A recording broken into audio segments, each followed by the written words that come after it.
नमस्कार. थोडं काही सांगायचं आहे. लेखक श्रीकांत मोरे. लेख 15वा. समाधान. दिसामाजी असं काहीतरी करावं की दिवसभरानंतर शांत झोप येईल, मानसिक समाधान लाभेल, काहीतरी चिंतन करीत मनाला आनंद मिळेल. पुण्य पाप यांचा हिशोब मी करणार नाही. आपण सहज करता येणारी अनेक कामं करत नाही. आपल्यापाशी उपलब्ध गोष्टींचा आपण वापर करत नाही. समोर येणारा ओळखीचा भेटतो, आपण फक्त स्मितहास्य केलं, हाय कसे आहात, बरं आहे का, कसं चाललंय, एवढ्यानं आपलं मनही प्रफुल्लित होतं आणि समोरचाही मनालाही बरं वाटतं. शेजारी साऱ्यांशी संयमानं बोलणं, गोड बोलणं, यातून चांगले शेजार पण लागते.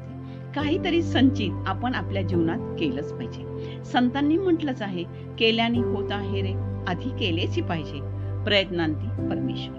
याचे अनेक अर्थ असले तरी आपण प्रस्तुत ठिकाणी एवढंच म्हणूया की सतत आपण कार्यरत राहिलं पाहिजे. जे म्हणून विधायक करता येईल, म्हणजेच दैनंदिन जीवनात जे काही चांगलं करता येईल ते आपण केलं पाहिजे. निवांत बसून काहीच प्राप्त होत नसते. म्हणूनच म्हणतो की प्रयत्न, सातत्य आपण जीवनात ठेवणे गरजेचे आहे.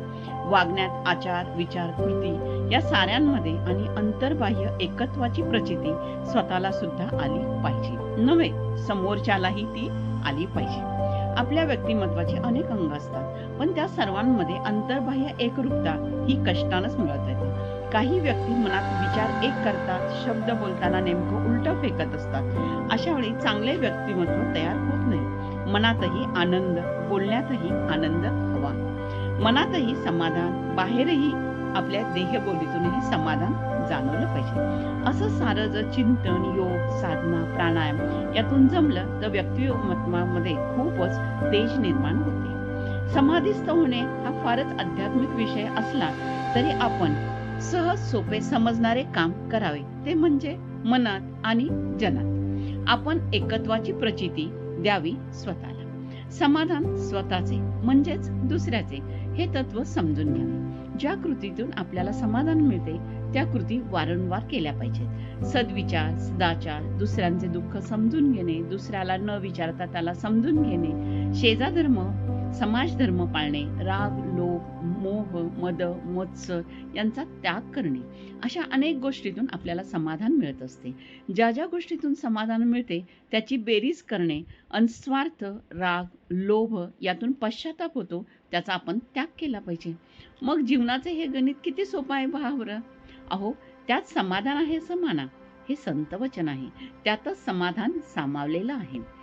समाधान केवळ मानसिक असते का? समाधान आत्मिक असते का? समाधान भौतिक असते का? समाधान चंगळवादात असते का?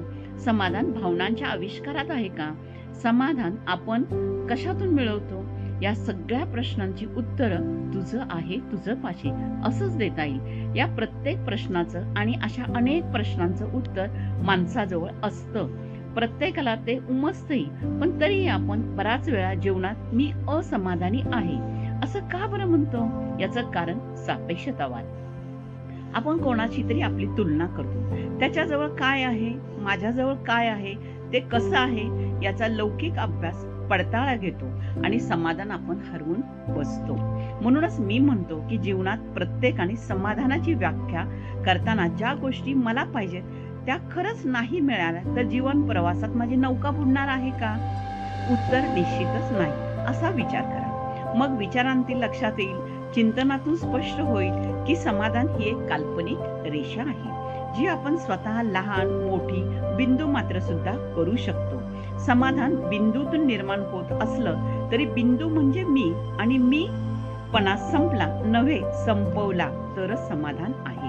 प्रत्येक गोष्टीत, विचारात, आचारात, भावनेत, जीवनात आपल्याला सहज साध्य होतं ते आत्मिक समाधान, ज्यात भौतिकतेच्या जडत्वाचा लवलेशही नाही.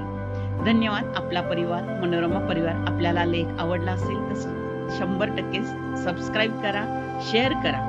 श्रीकांत मोरे यांचा फोन नंबर आहे 70 20 6 000024. धन्यवाद.